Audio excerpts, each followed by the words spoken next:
more aspirin. I don't think I'll ever let you in. Easier to break it off best friends. I don't really understand myself. I don't really understand, need help. I don't wanna be left on the shelf. Couldn't even hear me if I yelled. It's so cold outside, I'm alone, I'm alright. It's so cold outside, I'm alone, I'm alright. It's so cold.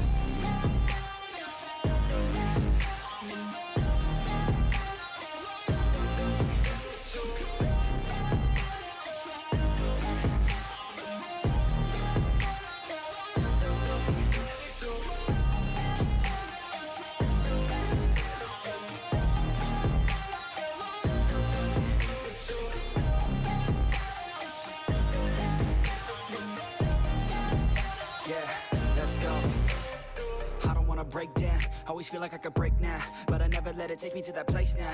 I won't ever let my thoughts get away now. I got better things to do, picking fate now. I just wanna be the best, call me great now. I don't know if I'm okay or insane now. I remember better days on the playground, hoping I can find my way to even when I'm feeling down. I fight, even when I don't know what is right. I'ma pick a side, and I'ma take pride. I will decide my fate, and I will never let them tell me who I am. If you try to shape me, I'll be damned. Planet on the ground is where I stand. Never give up, that was always the plan. It's so cold outside, I'm alone, I'm alright.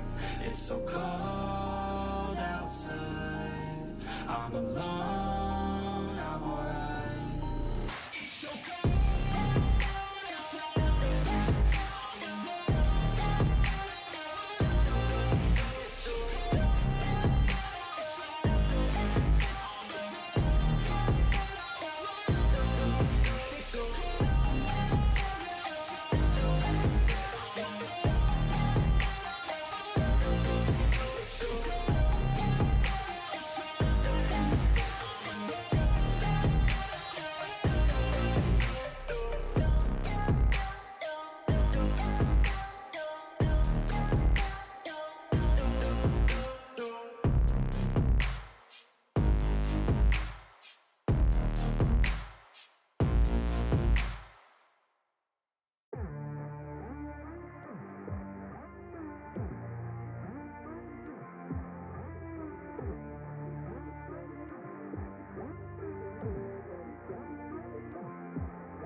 Girl, you got me shook from the way your body looks.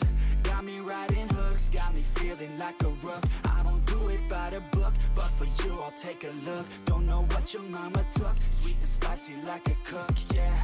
I'll keep it real, let's make a deal. Buy you a meal if you just let me feel. Get out your heels, grab on the wheel. Back to my place at the top of the hill. Don't have regrets, I know what's next. She need a fresh, I'll be back in a sec. Look at them legs, don't make me beg. Back to the room, let me show you my bed. Yeah, your body feels like taking on a drug. You got me feeling good, yeah, you got me feeling numb. Everything you do, I can't seem to get enough. You got me feeling good, yeah, you got me feeling numb. Touching on your body feels like taking on a drug. You got me feeling good, yeah, you got me feeling numb. Everything you do, I can't seem to get enough. You got me feeling good, yeah, you got me feeling numb. I could look at you all day, watch the way them hips sway. Love your body, so I pray, don't you dare take it away. Can't control what I say, lost my mind cause your frame. Hey girl, what's your name? Lit me up just like a flame. Body in motion, I feel the commotion, beyond you like lotion. I'm honest and broken, I flow like the ocean. I feel you were chosen to fix me, I'm broken. My heart that you stolen, hey. Stay with me, play with me, lay with me. Hate to see when you leave, chemistry feels like it's destiny. I just want you laying next to me, and I really don't want you to ever leave. On your body feels like taking on a drug. You got me feeling good, yeah, you got me feeling numb.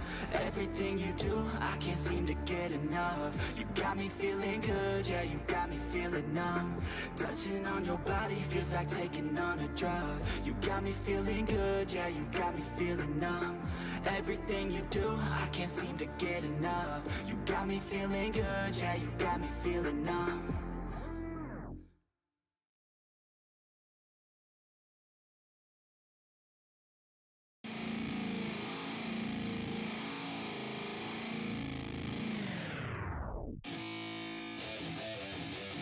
Yeah, let's go. I'm unstoppable, do the impossible. I'm irresponsible, yet I'm phenomenal. I got an arsenal, I'm dropping bombs, you know. No, I'm not stopping, no. Conquer the obstacle. To the top, here I go, think I'm chosen to be the king of rock, think the people have spoken. I can hear the tick-tock of the clock, I'm in motion. So now I'm gonna pop, causing all this commotion. Yeah, sometimes I think that I'm unstoppable. Yeah, ready to go, man, lock and load. That's right, I swear to God that I could drop you, bro. Yeah, I got a shot and I ain't stopping, no. That's how I know that I'm unstoppable.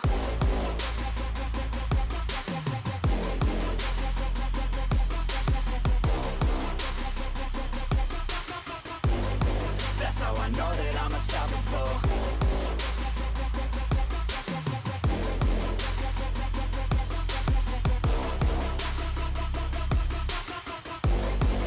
Yeah, let's go. I don't care what they all say. That's right, I'ma do this thing my way. Let's go. Been grinding hard on it all day. Okay, we work hard, then we all play. Yeah, I'm addicted to the grind, man. That's right, so I refuse to waste time, man. Yeah, one day it all will be fine, man. Let's go. Gotta commit to the climb. You know we're back with the Guinness, setting records every minute, every track, in addiction to the fact that we're winning. Still we lack, something's missing. Need a track that is hitting, making racks, making millions. If you ask, that's the mission. I don't waste time, no, I make time. All these people wanna hate, fine, I'ma make mine. While you sitting there complaining, I'll be training. While you sitting there just waiting, I'm creating. Yeah, sometimes I think that I'm unstoppable. Yeah, ready to go, man, lock and load. That's right, I swear to God that I could drop you, bro.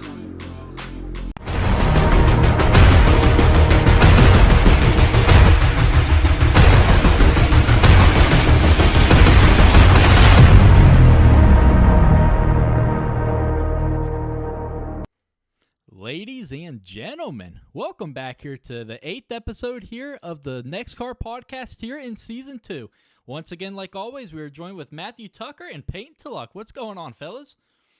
What up, What's Ronnie? up? Long time no see, Ronnie. I know, man, it feels weird. Kind of an off week here for us, you know. New date, new time. Actually, really not a new time, just a new day. Back on Thursdays now. Eventually, we're going to be moving it to Wednesdays once summertime comes around. But right now, our new home for the podcast is on Thursdays at 7 p.m. Usually, it's been on Tuesdays, but obviously with the schedule changes, and this was about the only day that everyone could get together. So we're back at it, fellas, and what a week we had. Let's start off with the big news out of NASCAR. Chase Elliott snowboarding in Colorado before the start of the Vegas race on Saturday.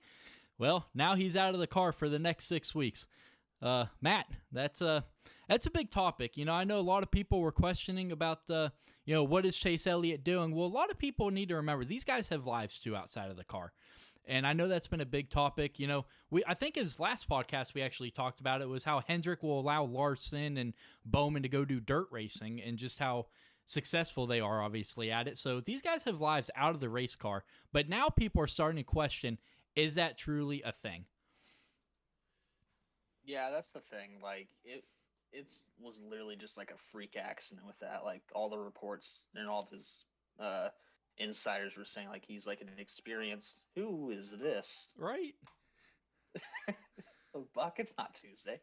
Yeah, but like all of his insiders were saying like how big of a experienced snowboarder he is. So, I mean, freak accident, but like we talked about, like you said in the previous podcast, like you can't like keep these drivers like wrapped up in a bubble. Like yeah, they have 36 weeks in the season, but there's still 14 weeks like to do stuff on your own. But you can't just tell these guys like, hey, you have to like stay at your house. Like, no, he was out doing what he liked to do, and just something happened. So, I mean, wish him well, and hopefully he gets back in 6 weeks, and probably is going to end up getting a waiver probably I would say so, but they haven't announced that yet. But yeah, wish him the best, and then would like to see Josh Berry though make most of this opportunity in his car. He didn't really get a good finish at Las Vegas last week, but I think he was just trying to fill up the car. So this week at Phoenix, I think he's gonna probably improve a little bit on his performance though. Oh, absolutely. I mean, there's a big difference between the Xfinity cars and the next gen Cup cars. But you mentioned it, 36 weeks. Well, something that I forget who posted it. I think Bob Pockris did, but he mentioned that something else that these guys got to remember is they're in the West Coast swing right now. They just had 2 freak winter storms just roll through. I mean, California and Fontana, they're dealing with snow, so he's taking full advantage of it. And like you said, these guys got to have a life out of the car, and he taking full advantage of it. And it does not matter how experienced you are. I mean, we just saw Ken Block, one of the most prolific off-road drift guys motorsports Ev's ever seen, and he killed himself on a snowmobile like a month and a half ago. So like you said, freak accidents, they happen, and this is just another prime example of it.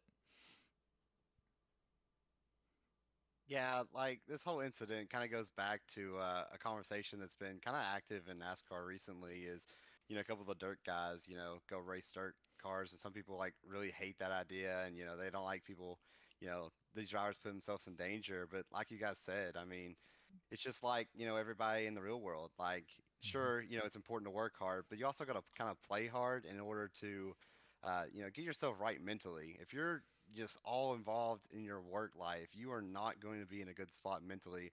So you got to let these drivers go out and live life. If not, I mean, just think about it. NASCAR has one of the shortest off-season breaks in all of sports.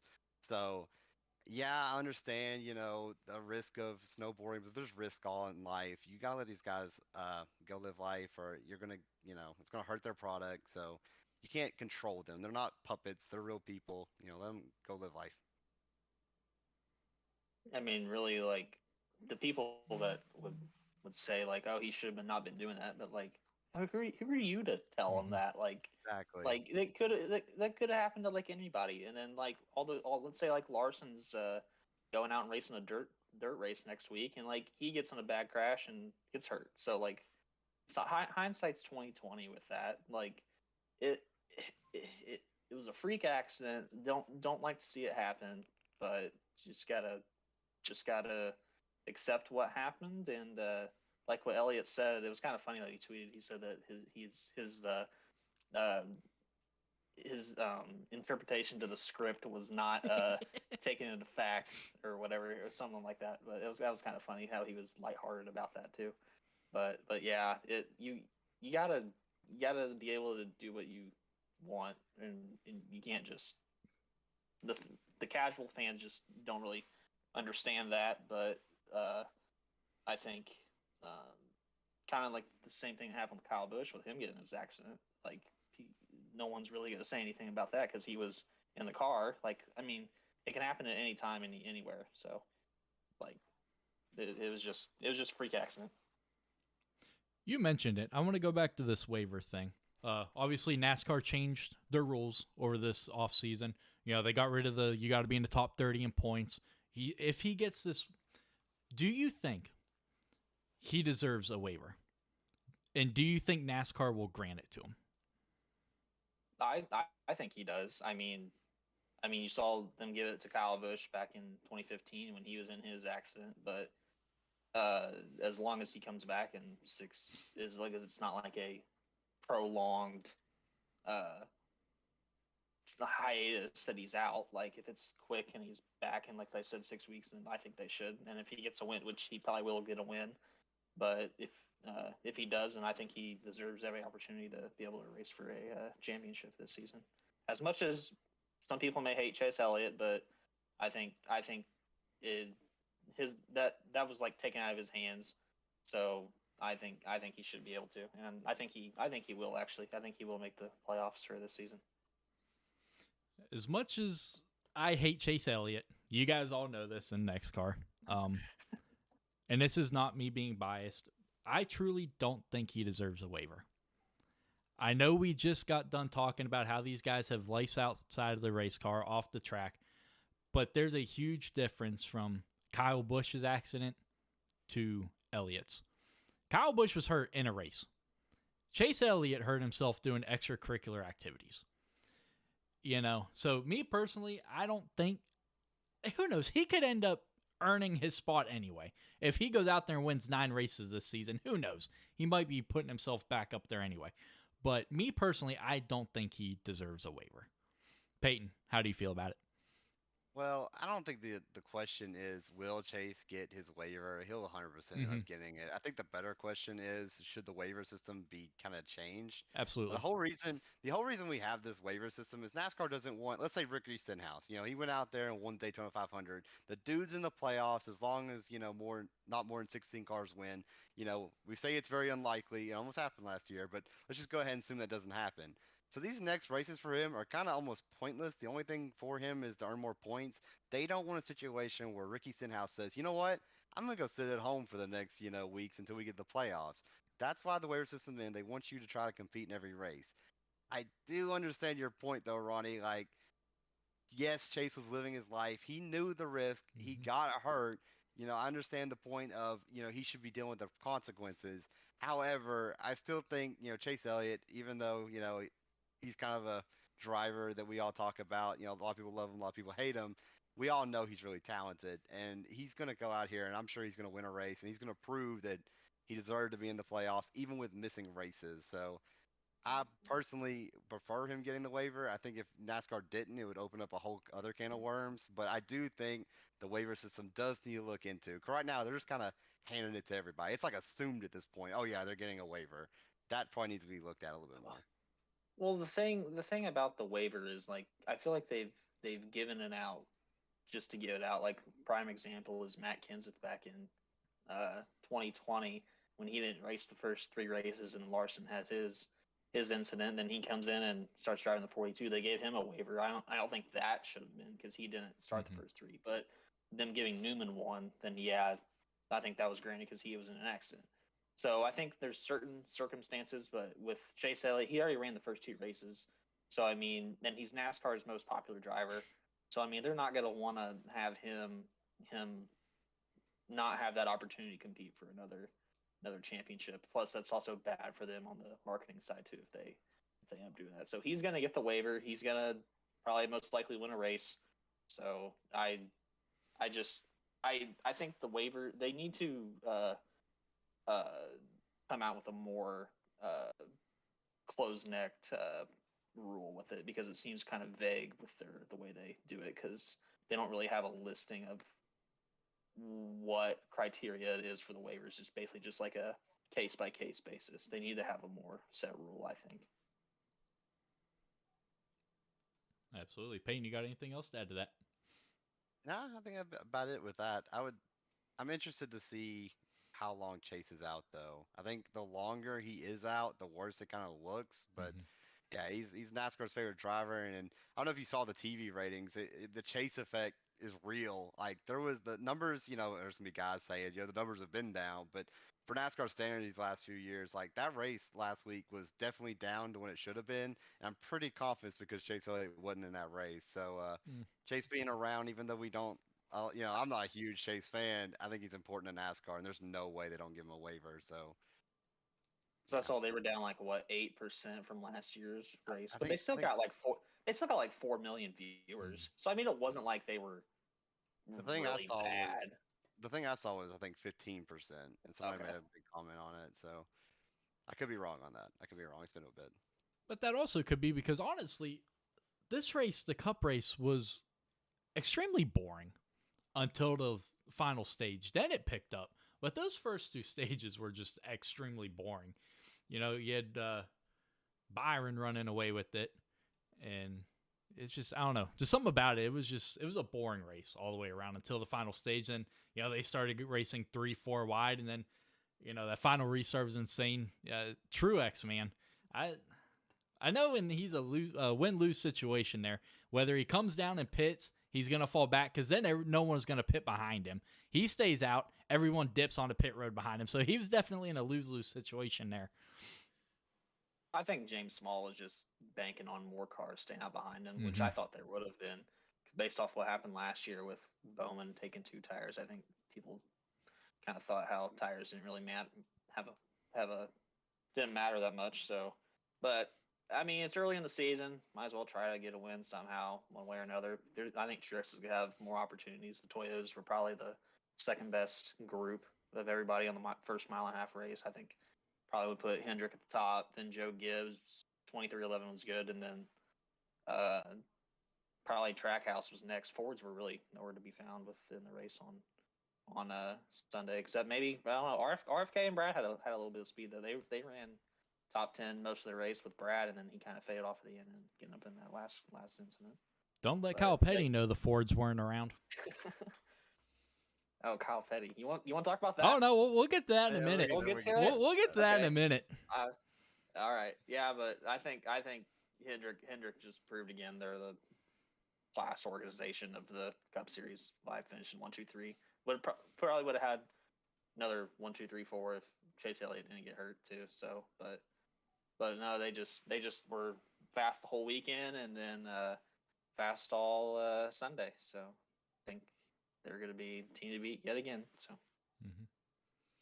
Yeah, Ronnie's was pretty right there, saying it was kind of a stale race throughout, except the very end. Like it kind of seemed like we all thought, well, race over, Kyle Larson wins, whatever. Then we get that last caution, that gave the excitement factor. But yeah, Sunday ended up being that race of you had Hendrick out up front, and then you had, like Tuck said, the Toyotas, and Trackhouse was kind of right there behind them, and then the Fords were just really, really bad. I was super shocked at how bad they were, even with Logano winning pole. I mean, they just dropped like flies and never went back up there. So, classic William Byron win. Hendrick has to be on a crazy level, but kudos to him. He was pretty dominant today, and I feel bad for Larson, but hey, you win some, you lose some.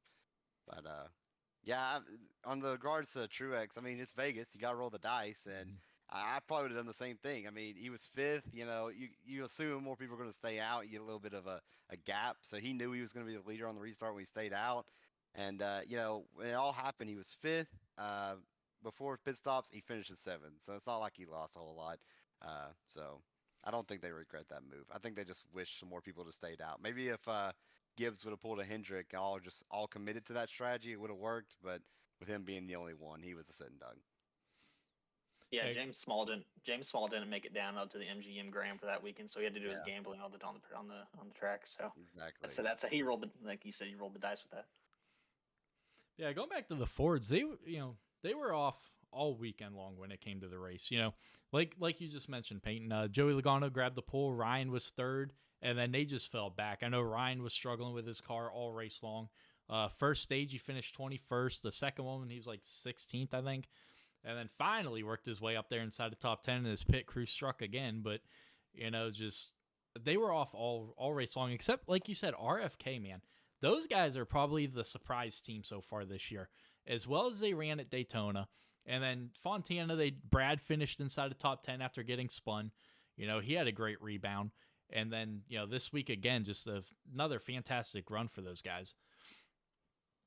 I am tempted to see, though, their second short track race, though, is this kind of the short track package at Phoenix, because they did not look very good at the Clash. So if they took some notes there and they improved, if they run top 15, both cars run top 15, I think they've improved. Yeah, the thing that worries me a little bit about RFK is they've been on their level, but it's really just been Brad. Chris Buescher was kind of not really seeing that whole race. It was just really just Brad Keselowski. So I kind of hoping to see a little bit more speed from Chris these next few weeks to really prove to me that RFK's here. But yeah, Brad's kind of proved that, these first few races that they got some speed in those cars, and I think Brad's back. I might be a little bit bold to already say, but I think Brad is back, and I think he's going to be in the hunt for a playoff position this year. Definitely would not oppose that. But let's talk about the standings real quick. What a top 5 we've got right now. You got Ross Chastain currently leading, Bowman second. The guy who came out and said that he was retiring, this is his last year, he's in third right now. That's Harvick. Suarez is in fourth. And then Truex, the guy that was 2 laps away from holding off the rest of the field for a win, in fifth. I mean, that is a very interesting top 5. Suarez last year got the one win at Sonoma, and then Chastain, obviously, you know the story with him. But, I mean, Harvick, last season absolutely struggled. People were writing off Stewart-Haas. I know we're only 3 races into the season, but is Stewart-Haas finally back on the right path with this next gen? I think it's just Harvick taking a crap car and finishing the top 10, because you got all those other SHR cars are outside top 15 the whole race. Right. Just showing how good of how all-time driver Harvick is. I think that's really the bigger story with that, was how bad the SHR cars, because Trace Briscoe 2 weeks in a row has unloaded with dog crap. Yeah. So didn't you pick him? Wasn't he your pick, Peyton? Yeah, he was my sleeper, but I can't predict. Corey LaJoie done beat your sleeper. Hey, man. Stewart-Haas, I don't know what's going on over there. I mean, it's obvious. We all saw Chase Briscoe has the talent to run up front, but they have just unloaded with dog crap these last 2 weeks. It has been absolutely rough to watch. I mean, sure, you look at it as a whole, like Eric Almirola has never been a super big driver, and Ryan Preece, he's just joined the team this year, so it's hard to judge off those two. But you can really tell with Chase. There's no reason Chase Briscoe isn't at least running like 15th. For him to be running back there with, I mean, he only beat Cody Ware by a few spots this week. That's kind of rough, okay, Chase? We gotta work something out in the shop. I don't think that's all That's not Briscoe. That's the shop. Yeah, so there's something going on back there, and it's definitely worrisome. I would argue right now, if it wasn't for Harvick, I think RFK might be a better Ford team than Stewart-Haas already this year. What about on the other side of the standings? Tyler Reddick is down in 34th right now. 26 points through the first 3 races. Talk about going from the highest to highs last season to pretty much the lowest to lows. I mean, he's only beating out McLeod, Yaley, and Dillon. I mean, he's still tied with Travis Pastrana at 23. All right, Pastrana ran one race. One race this season. I'm just saying. But I think he's just getting adapted, because you can't at Daytona he got spun up in the top 5 by Harvick. At Fontana he got involved in that melee on that restart. So 2 things that weren't his fault. And then at Las Vegas he has the issue with the car and starts in the back. So then he climbs back up, runs top 15 the rest of the race. So that's really none of his control the first 3 weeks. So if they just need a good, solid, clean week at Phoenix, which he's run well at, if they run top 10, get stage points, this week they'll be fine. They just need a solid, clean week to like kickstart, get them going. Yeah, 2311's they've come off the truck a little bit rough this year as well, but it's not really been due to speed. I think it's more just kind of terrible luck. Daytona, they all wrecked out. I know at Auto Club, like Bubba had a mechanical problem, and Tyler Reddick was in that scuffle, like Tuck said. But Tyler Reddick showed just last week that we know Tyler Reddick's gonna be fine. It's gonna take some time for him. He's in a new car at Toyota. He's with a new team. It's brand new faces all around him. It's a little worrisome. You'd wish he'd start a little bit faster. I mean, Kyle Busch took his last ride and has already won a race. So, but yeah, it's too early to get super worrisome. And after all, like Bubba had a lot of speed in that 23 this weekend. So we know those cars have speed at 2311. Tyler Reddick just got to get in his groove and he'll be okay. We talked about RFK on the up and up. What about Penske? They're kind of in uncharted territory for them right now. 3 races in, they're sitting 9th, 15th, and 17th in standings. Logano 9th, Blaney 15th, and Cindric 17th. When you think of Ford, Penske's pretty much the first one that comes to mind. Just their history, the championships. Joey's a 2-time champion. Keselowski got a championship back in the day. Penske's always been towards the front. But right now, obviously, the pit has been the biggest downfall for Penske, and it always has been for Ryan. Just something about that pit crew. They've swapped them around several times, and they cannot get it figured out. Every single time he goes into pit road, whether it's under yellow or a green flag stop, he's guaranteed to lose 5 to 7 places. Every time. What do you think Penske's going to have to do to get back to reigning supreme? That's a hard one. I mean, they're in, like you said, they're in a weird spot right now. I mean, you've got Austin Cindric, slowly developing. We all Well, know this it is where takes. Cindric ran most of last year. Yeah. So he's kind So of where he was. If he didn't win at Daytona, then he's probably yeah. 20s. I mean, he ran up. standings. He got a top 10 finisher this week, but Yeah. he wasn't running top 10 though. Right. The whole Yeah, race. he's He's still running one. 15 to 20th. Mm-hmm. So he Yeah. kind of backed into that. Yeah. But Oh, you're one to talk there, Matt. No, I'm kidding. yeah, I don't know though. Like, Easy come, easy go. it's too early to really give them a huge grade on the season. I mean, we've only been to two regular tracks per se, quote unquote. So I don't know. I do know. I know you're a Blaney fan, Ronnie, but I'll be honest. Ryan Blaney seems to have some of the worst luck in NASCAR this last about year and a half. So I mean, I'm kind of cheering for him. We joked about the black cat last week. Maybe that was a black cat that was chasing him around. It being No. gone, maybe it'll be okay now. It's I don't still know. sitting I on don't that know. pit box. It still seems like it's sitting there, but It's still sitting on yeah. top of that pit box. I think with Roger Penske being there in the leadership, they know what they're doing. They're one of the more established teams in NASCAR. They'll eventually get on their roll. I mean, the cars have speed. I mean, you don't accidentally start on the pole. You got to figure out how to, keep that speed going in races, and they'll come to them, I'm sure. Yeah, Penske literally was. I mean, Blaney probably had one of the top best cars at Fontana before getting in, before having the bad pit stop and getting back in traffic. He doesn't have that bad pit stop. He's not back in that wreck at Fontana. If he didn't restart behind Chastain, damn it. Oh my God. That wasn't Chastain's. That was NASCAR's fault by extending the box and everybody. Yeah, it's still easier to blame Chastain. That's true. That's true. But no, I think Penske's gonna be fine. They're going back to their playground that they kind of dominated at last year at Phoenix. So I think they're gonna be fine. Not every team's gonna have a stellar week each race. There's gonna be growing pains throughout this early part of the season. So I think they're gonna be okay. The four team though, like we've said before, that really is gonna be troublesome is Stewart Haas. I mean, they're having worse problems than what Penske is. At least Penske's shown speed the first 3 weeks. So I think they'll be okay.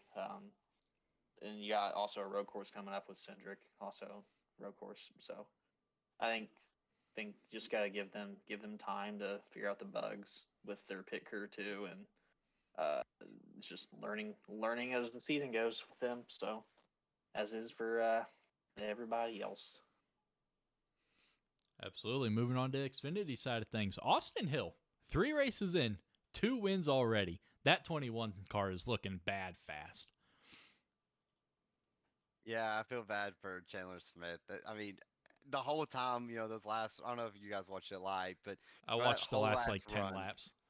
The commentators are just talking about how awesome this is going to be for Chandler Smith, and I'm like, oh no, they so jinxed him. There's no way he wins this race. I mean, they went on and on about how amazing he's been today and everything. I was like, this is going to go downhill real quick, and sure enough. So, like you said though, Austin Hill. I mean, sure, there's a lot of big contenders not in Xfinity this year compared to last year. However, somebody has to step up, and Austin Hill has seemed to arrive at that bill pretty quickly. So, huge start of the season for him. Chandler, I know that one stings, but not too worried about it. If anything, that's a really impressive run for him. I think I saw a stat line that was the most laps a colleague car has ever led in a race. That is insane with all the drivers that have come through that organization and been successful. So it was a great race, though, all around. The drama was there, and shout out to Austin Hill for getting them there. Clutched it up at Las Vegas. I did not watch a lick of the Xfinity Series race, but I'm just gonna wing it. But yeah, I mean, kind of impressive that Austin Hill gets a win not on a super speedway. Yeah. So it kind of shows that he's adapting to the Xfinity car pretty well. And I think he can throw his name as championship contenders. I mean, Richard Childress has proved in the past that they have a good Xfinity program with Reddick getting the championship there, and then Boyer in the past. So they've all had good Xfinity cars. So, and I think he's just improving his stock. I mean, he is a little older in age. I think he's like what 28, 29. So he's on the older side. He's not young, but I think but age and wine it gets better with age. So if he keeps on improving this season, I could see him possibly getting more cup opportunities in the getting a cup opportunity in the future. He's got a part-time scheduled Beard, but I think he's going to be a force to be reckoned with. And then like what Tim mentioned with Chandler Smith, I think Colleague's got a stable guy with him too. That's going to be on the learning curve in his rookie year. So don't really want to push him up through the ranks. I think you got to develop him a little bit more. But I think he's going to be a guy too that you're going to see in NASCAR for years to come also as well. Three guys I want to talk about are three guys that are currently running 7th, 8th, and 9th. Actually, we can go all four. 10th as well in the standings. You got Custer, Berry, Graff, and Kligerman. You know, you got Custer. Just got fired from his cup ride last season. Got demoted down to Stewart-Haas for the Xfinity. He's coming out here and putting down a pretty solid start this season in 7th. Josh Berry just got promoted to fill in for 5 races out of the 6 while Chase is gone. Then you got Joey Graff in 9th, a guy that basically ran around in that 08 bucked up Chevy for 2 years. Absolutely not a whole lot of success. Sorry, Joey, but definitely did not have a lot of success. And then Kligerman in his return to full-time racing in Xfinity. Talk about a great group of guys in 7th, 8th, 9th, and 10th. Yeah, I mean, go ahead. No, you're good. All those guys are like great stories. I mean, Josh Berry. I mean, Junior has talked him up more and more. Like he's gonna be a Cup guy. He's gonna become a guy. Just watch, just watch.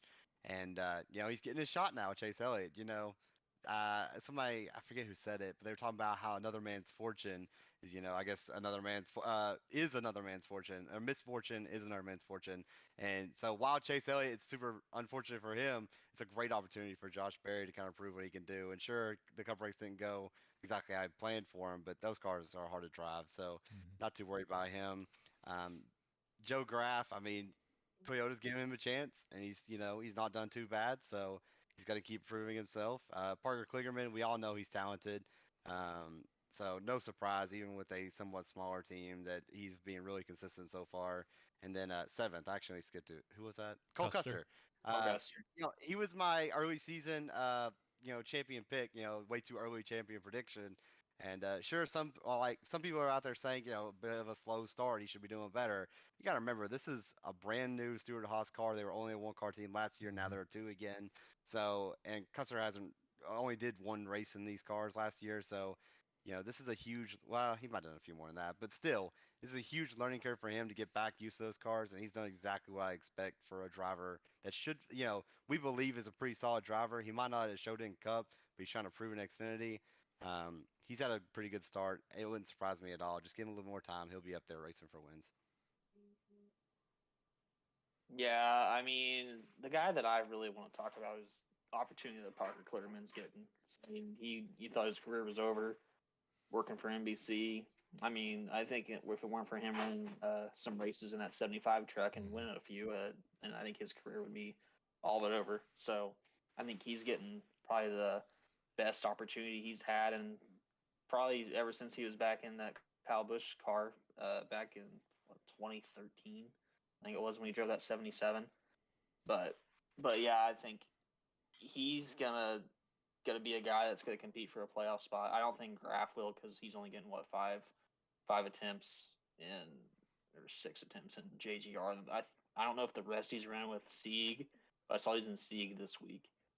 So I don't know if he's running the rest of he's completing the full schedule, kind of like what Myatt Snyder did back a couple of years ago when he ran the full. But I don't see him competing for a playoff spot and just kind of using that JGR equipment to his advantage for the first couple of weeks. But then Josh Berry, yeah, he's doing Josh Berry things, running top 5 and junior stuff. So I think getting the Cup opportunity with Hendrick is only going to help him this Xfinity season to get better competition. He's running against on Sundays will help him improve for Saturdays, but and then Cole Custer, he's just kind of not really shown a lot of stuff. He didn't really show a lot of stuff at Las Vegas from when I went back and watched some of the replays, but he was really outside the top 5, really the whole top 10, the whole race. And then he had speed at Fontana, won both stages, and got involved in that wreck. But I think that's what's kind of helped him propel to this top 10 in the points right now is those 2 stage wins. So if Custer doesn't get 5, 7 wins, and I don't think he's getting that 4 car next year. He's got to run a little bit better than what he did in the start of the year. I can agree. Anyone else got anything to add about NASCAR? No. We're gonna prolong Kyle Petty a little bit longer. I know my mom's watching. She's a fan of Kyle Petty, so we're gonna prolong that a little longer here. What's Kyle Petty got to do with this? Yeah. The only thing I'll bring up for NASCAR, we skipped it over for the Cup Series. That Legacy Motor Club is another new name. They gotta get Noah Gragson a new dash or something, man. 3 speeding penalties in 1 race. Come on, guys. There's no way. I don't believe that Noah himself did that 3 times. Something was buggy there. Let's clean that up a little bit. Well, he kept saying the lights weren't changing. He kept saying that it wasn't. Oh, he did. It wasn't calibrated. Yeah. So that's rough. That's rough. Yep. Yeah, definitely not the start that those guys wanted either. I think Eric Jones is back like 28th, I think, in the standings, and Gragson's 30 He's been running something. Consistently top 15. He hasn't been though. finishing. He just hasn't got any stage points. But I think he was involved in that wreck though in the last. Where did he finish last week? He was. Another team with some just bad luck to begin the year. I'm not too worried. It's too early to really start super worried about teams. The only team I'm a little worried about right now is Stuart Haas. Yeah. Yeah, he finished 19th. He's finished 19th the last 2 weeks. So I mean, not really what you're expecting. I thought from Eric Jones, but kind of he's not exceeding the equipment. I mean, that's kind of what the equipment's gonna be, 20th and 15th place. So he's kind of just doing the average for a Legacy Motor Club car, I think. But I think he's got some good tracks coming up though with it. Atlanta, and then I think he runs good at Martinsville too. So I know he's got that Darlington race circled. I know that for a fact. Yeah, definitely. I think the problem with Legacy Motors Club is I was guilty of it too. As soon as I heard Johnson was going to be a part of it, immediately I was like, oh, he's going to have a little help from Hendrick, a little backing a little bit there, and they would be out there competing for, top 10s. Well, that's just not the case, so I think that was my, the biggest problem is people just assumed, oh, Johnson's coming in, he's going to get that team turned around immediately. But, talking about the drama, a little bit of drama there as well the last couple of weeks. Petty, Richard, came out and said that he's been kind of pushed to the side ever since Johnson came on board. That's very interesting. Yeah, he said it was a learning curve, right? Like he was used to being the guy that had to make the decisions, but now Johnson's has the final say. So I think he realizes that he needs to probably take a step back and let somebody else make the final decisions. And Jimmy Johnson's probably the go-to guy now there that they're looking forward. But I think it's probably hard for Richard since he's probably been around probably the oldest owner probably in the sport. Or no, well, one of the oldest owners in the sport. I think he's the longest tenured owner. Longest tenured, yeah. So I mean, it's probably kind of hard for him not having a last say. So I mean, it's gonna bug him, obviously, but I think he's a smart guy. He knows that the future's now and all the changes that NASCAR is doing. So it's kind of good to have a younger mind and Jimmy Johnson in there to have a word. And I think they'll be okay though.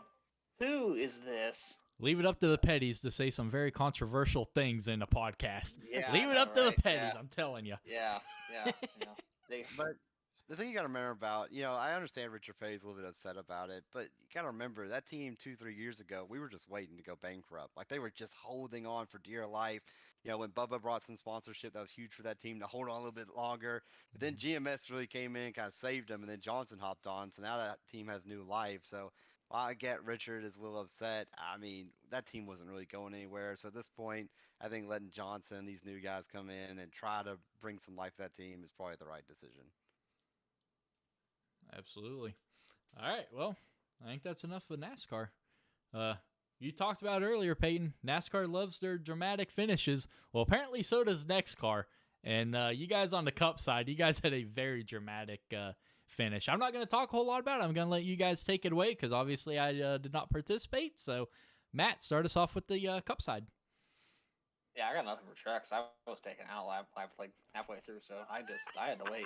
Cup side, it was interesting. I mean, there was only 4 gears for North Wilkesboro instead of the 5, so you couldn't really shift. Get back down to the third, so you were in 4th gear the whole way around. It kind of played like a bigger Richmond, kind of a little bit. I think Tim would probably agree with that the way his race went. But yeah, I was just people just being aggressive, like NASCAR or NEXXTCAR races that we've had. So I mean, can't change anything. And then there's a little bit of controversy at the end with the restart stuff that we've had, and luckily we kind of talked it out, and it just kind of let bygones be bygones. And yeah, Mitch ended up getting the win at the end. So there was a lot of controversy, probably more than what we've had in an average in a NEXXTCAR race. But I think that's got to also happen when there was only 12 guys that showed up. So plus it was probably, I'm just gonna say, it was probably like some of the top 12 guys that we usually have minus Ronnie. So it was you got all your competitive guys in there. It was just everybody just competing. So that's all it really was in the end. Yeah, the Cup race, I mean, was a classic NEXXTCAR race. I mean, you had, the wrecks, the drama, people fussing at each other throughout the race, and then of course controversy at the end. So, it was a fun time though. We all had a blast. It was interesting race for sure. I mean, the teammates got into each other, both took each other out a couple times with the Badass Boys. Um, I mean, you had your comers and goers, but at the end of the day, Mitch Diamond ends up clutching up for the win. So congrats to him. And it was a very interesting race to say the least. Um, I am still a little upset at Nick. I mean, lap 2, man, really? Come on, Nick. But oh well, hey, it'd be like that sometimes. Yeah, that Cup race should have aired daytime on CBS during the soap opera era, because that's what that ended up being. But yeah, Peyton kind of got on that last restart. If you want to talk about that a little bit, Peyton, you can Yeah, dive in on it. Yeah, talk about it. Let's hear it. Let's go. It's just it's a rough situation because North Wilkesboro doesn't have the normal restart box, so Yeah, the 2 leader white lines, Ronnie. yeah, It's like yeah, probably like 15, 20 feet. Mm-hmm. I mean, it's yeah. not really a box. With how the rules go in NEXXTCAR, we let the leader have control of the race when tracks allow it, and they can go in the box and that's fine. But this race doesn't have that, so race control at the beginning of the race said that we're gonna go on the green flag, Beginning and of the race. yeah, at the very beginning of the race, Harrison. made it very clear. So that's what we all did throughout the entire race. You can go back and watch the replay of everybody where they restart. It's near the very end of those 2 white lines, exactly where everybody starts, and that holds consistent until the very last restart. So that's where the controversy came in because if we was a regular track, the box and everything, I'd have done the same thing. He left the second he got in the box, and that's been fair if that was the rules we were playing by. But race control said we're going on green. That's what we all did until then. So I can't fault Mitch for it. I would have probably went a little early too. I think that was a bit extreme, but hey, it'd be like that sometimes. Like I said after the race, everybody, NASCAR themselves has controversial moments all the time. It's one of the most controversial sports, out there because it's so hard to get the right call every single time. So, it'd be like that. At the end of the day, it was a blast, so I don't mind too much. Absolutely. How about the truck side of things? Start us off, Peyton. I'd ask Matt, but he said he only ran about half of it. So I got nicked. Yeah. Tuck had that classic Tim luck in trucks this season. I mean, he just had nowhere to go in that one incident. I'm glad he took one for the team though, because I was like 2 car lengths behind him, and that car bounced off the inside wall and came back. So somebody's going to have to hit him to clear the path. And good old Tuck here took one for the team. So shout out to Tuck for that one.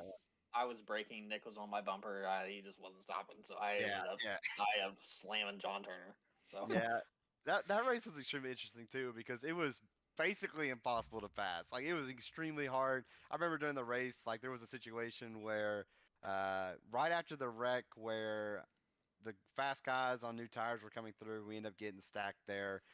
Me and David were part of that wreck, and we go to the back.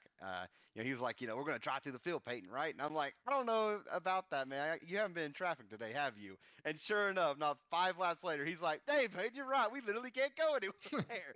So track position was absolutely huge, but I will say it was a fun race through and through. I know Tuck had bad luck, and I scraped home like a 9th or something. Oh well. I did get a top 15. I did stay around. I got a top 15. Yeah, that's right. You did live around. I passed a couple guys that were like 30 laps down. I will say, I'm a little upset that Don Francisco didn't send it for his first win.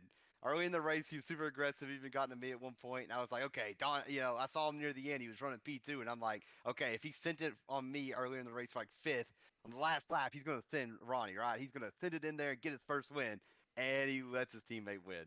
So I would have loved to see it, but hey, I understand. I'm shocked by that because he came within inches at Atlanta getting that first win. I mean, exactly. Yeah, it hasn't presented itself very often to get to he gave Ronnie Norman a lot of respect on that end, which I mean, you like to see that, but like also like what 10 said early on the race, he kind of took a run and just kind of used 8 tires better than 4 on 10, and one like lap like what 20, 25, something like that, but. I mean, it's going for the win. We're all gonna want to go for it. But I mean, you gotta like give him credit too. He raced him clean. So I mean, it wasn't like anything malicious or anything he tried to do. He tried to pass him clean. So, but yet again, Ronnie Norman getting another truck win in the NEXXTCAR Truck Series. So congrats to him, and got Kansas coming up on Sunday and Monday, so we're getting down to the nitty gritty at the end of the season 2 on iRacing. And I will say about Ronnie Norman, some guys, certain people will be like, man, we keep losing this guy, man, we gotta, hopefully something goes wrong with him or whatever. But I think this league has kind of accepted Ronnie Norman really like a lot because he's kind of setting that bar. Like everybody has that rabbit to chase, and you can see it throughout every race. Like Ronnie's first ever race in here, we were all getting absolutely murdered by him, but now we're all on his heels every single week. So we're coming for you, Ronnie, eventually. But shout out to the dude. As always, he was really clean this week, even with the short track racing. Ronnie's one of the most clean drivers out there, and I think that's what led to Don Francisco racing him clean like that, because that's how Ronnie would have raced us. So shout out to the guy. Yeah, because I mean, the only incident I can remember Ronnie Norman getting into was him with 10 at Canadian Tire, and he was like, "Oh, I'm sorry." Like he's not the guy to run you over. So that's also why he's up front all the time is because he gives everybody respect. So yeah, he's patient. So and that's what a lot of proven. Go ahead, my bad. No, you're good. And that's what a lot of people need to learn in the league. Honestly, is you got your faster guys, and they know darn well they're fast, but they don't do it the right way. They're going to get up there. They're going to bump you out of the way, which is fine. Bumping is all part of racing, but when you just go out there and you wreck someone, that's where the line gets drawn, and, several of the guys on the badass team are guilty of it. Mitch, Jonathan Wright, I haven't really seen him stir up, too many pots this season. Yeah, he had a Mitch on Monday. Did he? They wrecked each other. Yeah, they wrecked. Well, they can wreck each other all they want, Yeah. But, you got the guys that are fast and they get, stuck back in traffic, a pit stop or whatever. And then they want to get right back up there in 2 laps. And like you said, Norman, he's patient. And a lot of people got to learn that.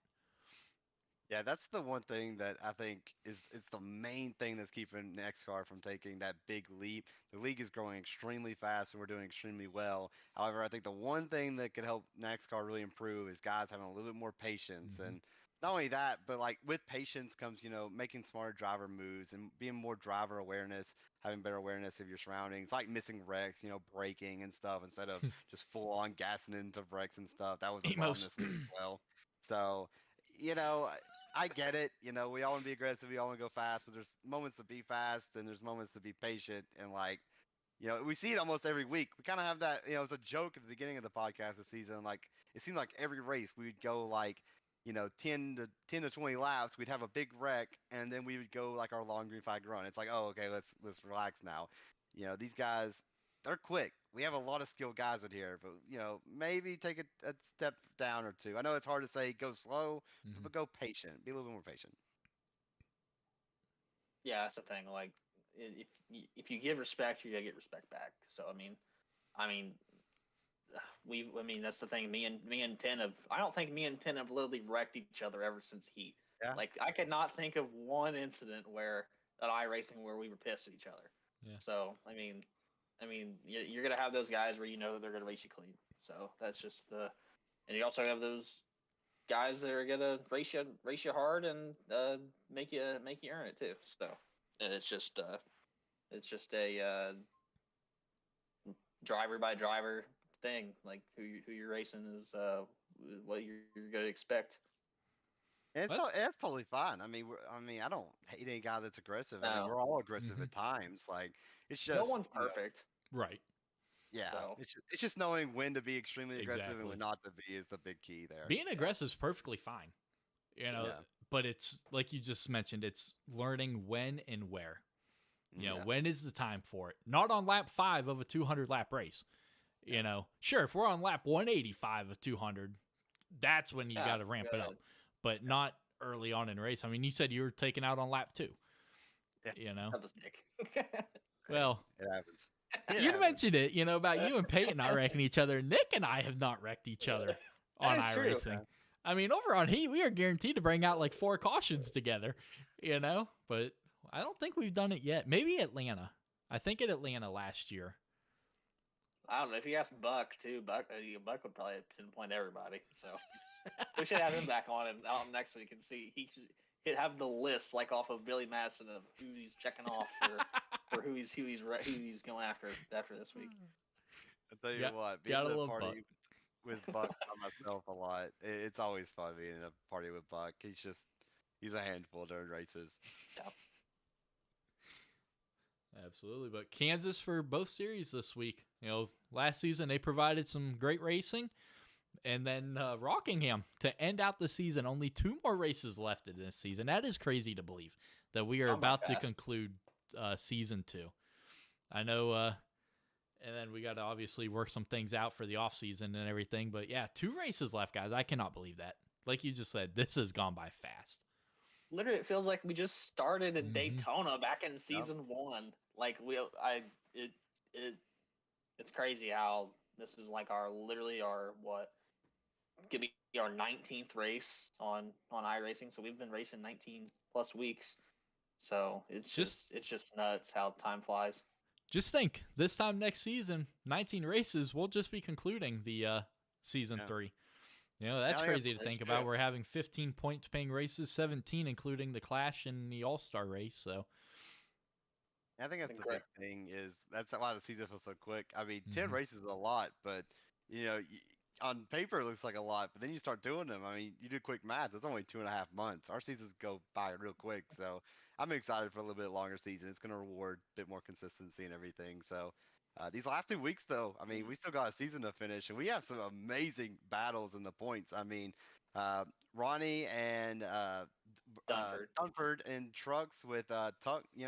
If those two slept over a little bit, he's right there. And then Ronnie I and might Mitch. not make it Well, Sunday. I might not be here Sunday.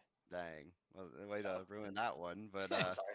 and then Ronnie and I know Mitch are now separated by 3 points, and I'm still in reaching range. So you've got 2 heck of a battles, and Kansas last year had some amazing racing, and then Rockingham, while we haven't ran there yet. I've ran a few laps there in practice and stuff. That's a very interesting track. So I'm excited to see how these last 2 weeks go as we get closer to the end of the year. You know what? There's not a battle in the Wheeling Modified Series. Hey, let's go. Did you hear what he did Tuesday night? Yeah, I read the message. Yeah. Hey. Tin, why don't you talk about your modified win Tuesday night a little bit? Yeah. So, usually we don't get to talk about the modified series in the podcast because we were doing it right before, the race. So we usually talk about it. But now, since, we're Thursday, we could talk about it. And let me tell you, y'all guys missed an amazing modified race on Tuesday. The pole was an absolute amazing spectacle events. The guy won it going backwards.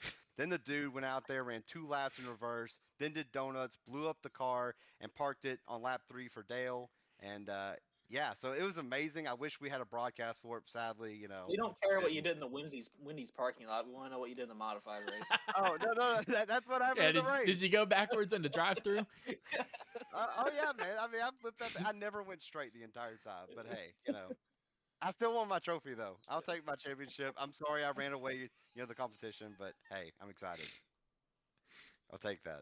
Yeah. I don't know what he just knocked over downstairs, but either Loki's down there throwing his bone or someone's He's breaking in. celebrating for me. If y'all see someone walk up behind me in the camera, well, call 911 for me. Oh, but anyone else got anything to add about NEXXTCAR before we move on to our next and possible final topic here? I think we're good. All right. We talked about it, the drama. Well, we've put it off long enough. Kyle Petty said some very interesting things this week about old Ryan Blaney, and obviously I took what he said to heart, and it kind of irritated me a little bit. And yeah, what do you guys think about it? He came out and said that Blaney is he has a potential, but he has not succeeded and lived up to his potential. My personal opinion is, I know I'm probably going to irritate my mom with this, but Kyle's really wanted to talk about that. He had it all laid out for him. I know being the king's son is hard. That's a lot of big shoes to fill. But when you come out there and race for 20-some years and you only get 8 wins, well, come on, Kyle. Put 2 and 2 together here, buddy. Especially with the equipment that he's had, too. I mean, if you're gonna talk, I don't really know what the context was and why he ended up saying it. They were doing he was on a podcast, but yeah, he was on the NBC Sports podcast, and his co-host asked him, they were ranking the teams, and he said Hendrick was first, and then RFK was like 3rd or 4th, and then the co-host goes, well, what about Penske? And he goes, what about him? And he said, where do you rank them? He goes, I haven't even gotten to them yet because they're down further on the list. You got Joey Logano, who couldn't hold the pole. And then you got Cindric, who's doing a great job. Then you got Blaney, who cannot hold up to his potential. Man, so that was the context of it. Yeah, I didn't see all that. I mean, that's the thing. Like, has Blaney underachieved in the Cup Series? Probably yes. I mean, because he didn't win a race last year. He won the All-Star race. He's won one season where he's got multiple wins. Every other season he has only got one. But I mean, is there room for improvement? Yes. Is there time? Yes. Like he can still he still has multiple years in him. Like Kyle Petty just kind of needs to know his role and shut his mouth too. Like he's not the one to talk when he literally has had ample of opportunities in the Cup Series. But I kind of would like to see Blaney just kind of go off now and just get like 4 or 5 wins this season and make Final Four. Kind of just to say like, hey, like what'd you say earlier back in March? So I think Kyle Petty kind of just needs to tone it down a little bit. And then also, this also might be a good thing for Blaney. I mean, it might light a fire under him and say like, oh, like no one's really talked about me. Like I'm going to go out here and run a few positions better, get a win. A track that I usually don't run good. Richmond comes to mind. him Richmond coming up. So I think it might be a good thing for Blaney to light a fire under him, and I could see him getting multiple wins this season. I really do with that. My biggest thing with it is it's exactly what I told Toby in the chat. Was everyone wants to look at Ryan. No one wants to have the conversation about his pit crew. Last season, they were atrocious. So far this season, they have been atrocious. Like we talked about earlier, he's guaranteed to lose 5 spots every time on pit road. And whether maybe we're not seeing the whole picture. Maybe it is partially Ryan's getting into the box, getting out. I don't know if they actually have broken down yet his driver's time. How they compare like the pit entrance and exit and then the crew time. But his crew definitely does not help him at all. I know he doesn't help them a whole lot either, because he's put them in some pretty rough situations as well. But his crew, I truly think, is a lot to blame with this. Yeah, when I saw this, anytime something like this comes up, I always want to like try to look at the argument from the other person's view. So, Kyle Petty, when he compared him to Casey Kane, if you look at the stats for, the first starts, however many starts Ryan Blaney has at this point to what Casey Kane had, the exact same starts, it's pretty similar. I will admit, it's pretty similar. And he does have a 2-time champion on his team as a teammate. Joey just won the championship last year, and Blaney couldn't win a race. Okay, I get all that, sure. However, Ryan Blaney is the definition of consistent in NASCAR. Sure, he didn't win a race last year. He won the All-Star race though, and he was so close so many times. And like Ronnie said, I don't super pay attention to Ryan Blaney's pit crew. But I will say, it seems like if you ever look at it, he's always kind of getting the short end of the stick there. So and not only that, it's too early for me to feel like the Ryan Blaney's a bust at this point. I mean, he hasn't been, he's been competitive in NASCAR. He's really just kind of getting to his prime. I mean, he's not even there yet, in my opinion. So I think Kyle Petty's just trying to, get some views, get some attention, get his name out there this week. I don't know. Stay relevant. I just don't see it. Yeah, I mean, especially from a guy like we said that was never a big driver when he was on the track. So I think it's a lot of talk for a guy that doesn't have a lot to talk back on. I think going to his teammates here, we talked about that in the messenger chat as well, was he's got, you just mentioned it, 2-time champion in Joey Logano. Obviously, Penske's going to focus habitually towards him. Then he got Austin Cindric, the son of the Penske president. Whatever Tim Cindric says, Penske's going to do. Whether it's, hey, help Austin out, or, do whatever. So it's like, I forget I think it might have been Toby, or maybe it was one of you guys that said that Ryan's always seems like he's the third wheel in Penske. And honestly, I think he always will be because of who his teammates are. You got Logano, 2-time champion, one of the best current NASCAR drivers out there. Then you got Cindric, up and coming. Obviously, his father wants what's best for Austin. So, and you can't blame Tim. By any means, you cannot blame Tim. Every father wants the best for their son. And, it's not Austin's fault that his dad is the president of Penske. But Ryan will never have that connection, I guess you could say. I know he's been a part of Penske for a long time. The reason he's there is because of Brad. Well, Brad's not there anymore. So now it seems like Ryan's now having to fight this battle himself. Because Brad was a huge influence. He got to start with BKR in the 19 truck, back in trucks, and then just quickly rose up through the ranks up to Penske. So now he's having to fight this by himself. But yeah, I truly think that a lot of this is because of who his teammates are.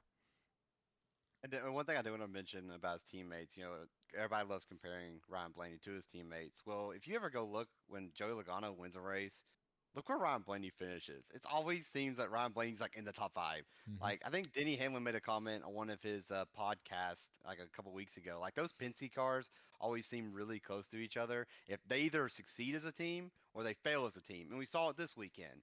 They all, Ryan Blaney had a bad race, but what his teammates do? They all ran bad. Ignore Cindric's fluky, backed into 6th place finish. They all ran around 15th all race. Yep. So I don't think. I mean, a lot of people would say, Joey Logano is probably one of the better drivers, obviously, in the Cup Series. I don't think it's fair to say Ryan Blaney's a bust when I think he's literally like right behind him at most. So I think Blaney's probably one of the most consistent guys in the Cup Series. I mean, he has he no weakness. literally if you take away the win you're in point system last year, he's top 5 in points at the end of the regular season. Like Every year. he's literally right there. He just doesn't get a win. I mean, he's literally doing his job. I mean, would he love to win more? Yeah, obviously, but I he's still getting paid. He just got an extension. I mean, if he was terrible, Penske wouldn't have extended him. So, and then also Petty comparing him to Casey Kane. I mean, heck, I would like to be compared to Casey Kane. I mean, he's won close to 20 races in the Cup Series, which that's a great. I mean, not a great, but it's a good career that he ended up having. I mean, Casey Kane was probably, I mean, one of the top guys early 2000 or middle 2000s when he was at Evernham. I mean, he got a third of his wins in his career in one season, but he still had a good career. So, I mean, it's not like he's freaking Stenhouse getting three wins at super speedways. I mean, granted, Blaney's probably one of the best super speedway racers in the Cup Series, but at least he still does his job. So I think he's gonna run better, like I've said before. If he ends up, it wouldn't surprise me if he ends up in the Final Four for his first time this season. I would kind of put that to the bank right now. I think this is really gonna get him going. What And sucks about going this back whole to thing? his the winless season last year, you got to remember he easily could have won 2 races last year. He came 300 yards away from winning the 500, basically back-to-back years there. With Spin and Ryan Newman. I'm sorry, 2 out of the last 3 years. Cindric put him up into the wall. If that doesn't happen, he had too much momentum. He was going to pass. And then Phoenix, the championship race. He was the ultimate teammate there, just riding behind Logano. Clearly had a faster car and just protected that championship. And I think that's what a lot of people forget last year is he could have definitely had 2 wins last year. If it wasn't for Rich Kid Cindric and being also with the Indy Road Course, teammate. he was one of the top 3 cars in the Road Course, and he got spun out in the turn 1. So, I mean, well, Chastain took the access road, and oh my God, why didn't I go to victory lane? I will say this. Chastain was playing chess, not checkers. Well, Chastain got black flagged, so. Oh well. Well, the NASCAR made up that rule. They just you can't do that. Like, we screwed up with that. Yeah. So that wasn't Chastain's fault. I will say, I was about to bring it up, Ronnie. You make a great point with Phoenix. Like, I feel bad for Ryan Blaney because I feel like if he wasn't a great teammate and would have went and win that race, I don't think Kyle Petty makes these comments this week because I mean he would have just won a race, 4 races ago on the a calendar year. So it's kind of unfortunate. It's almost like he's getting a little bit penalized here for being a good teammate. During that race as a Ross fan, I was praying for Blaney, praying for him to race Logano hard. And then he sat right behind him after he rained him down. Like, I mean, Ryan Blaney was by far quicker than Joey Logano there, and he purposely sat right behind him. So I was like, oh well. So yeah, I'm not worried about Ryan Blaney. I would be extremely shocked if he goes another year without winning a race. And like Tuck said, I could easily see this, lighting an absolute fire under Ryan Blaney. He's one of those guys with an attitude, and he always seems like when he has a chip on his shoulder, he's not a guy you want to mess with. So I could easily see Ryan Blaney going out here and winning a bunch of races this year. Absolutely. Well, y'all got anything else to add to any of the topics?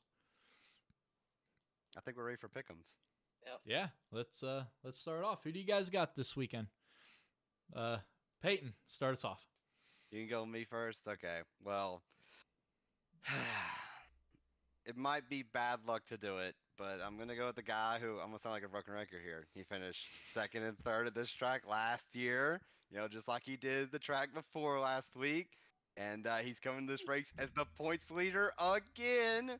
Yeah, I'm going to go with Ross. Like last year, he just always had speed at Phoenix. He just seemed a little bit I was so close to winning. And Trackhouse, I saw a thing at the end of the race. Those last 50 laps, Daniel Suarez on those last 50 laps of the race was the fastest car on average on the track. So they figured out something. That team has speed. Both cars have had speed all year so far. I know it's early. I think Trackhouse ends up getting a victory lane with Ross. And while it sounds like I'm hyping up Daniel Suarez being my sleeper, I'm gonna do something I wasn't gonna do entering the podcast. I was honestly gonna go with Daniel Suarez, and then I thought about Reddick, but I don't think he's a super sleeper. Even though he's run a bit bad this year, he had good runs at Phoenix last year, so I think he's gonna be a big contender. But I'm gonna pick Chase Briscoe, even though I know better. He finished top 5 both races last year. Stuart Haas, there is no way we go 3 races in a row with Chase running 30th, right? Like, please, please. So I'm gonna pick Chase to be the sleeper. If he doesn't get a top 10 this week, I'm not picking Chase Briscoe for anything for at least 10 weeks. You're gonna live and die on that Briscoe hill. Yeah, I was gonna say, how'd that work out for you this last week? He was my sleeper was fast asleep last week. Let's hope he at least shows up this week. All right. I'm going to go with the guy that has just absolutely dominated Phoenix in his career, Kevin Harvick. He has always been just up there at Phoenix. I don't know what it is with him in this track, but that is definitely probably his best track on the NASCAR circuit. So that's my main pick. You can never go wrong with Harvick there. And then my sleeper pick for 2 weeks in a row, I'm going to go with the guy that right now, if they were heading into the playoffs, would miss it by 1 point. Corey LaJoie. Come on, man. I mean, the dude is on a tear this season per Corey LaJoie standards. The guy is sitting 18th in points right now. 1 point behind Bubba Wallace in 16th. 1 point. He is beating out a quote-unquote best upcoming team in 23XL. So, Corey LaJoie, that is my sleeper pick. I think eventually, one of these weekends, it's going to come true. And definitely, he's going to be my pick for Atlanta. Because if it wasn't for Chase Elliott and his stupidness, Corey LaJoie could have won. So does this mean that I have to take Brad Keselowski as my sleeper too? Because it's been back to back to back. I will also say this: if it weren't for Eric Almirola losing talent off of turn 4, then we would have had 3 for 3 picks. Because Larson would have won. Yeah. This week. I will say that. So thanks, Eric Almirola. You are a sucker. So we are going to move on to my picks. So I am going to go with my lock. Guy that is in the news that we literally just talked about. If he was a good teammate, hey, hi Loki. Sorry, my ADHD's kicked in.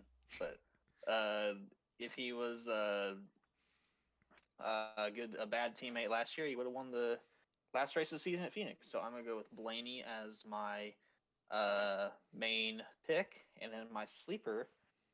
This guy, kind of a mediocre start. He had a decent run at Daytona, ran top 20 last 2 races at Fontana and at Las Vegas.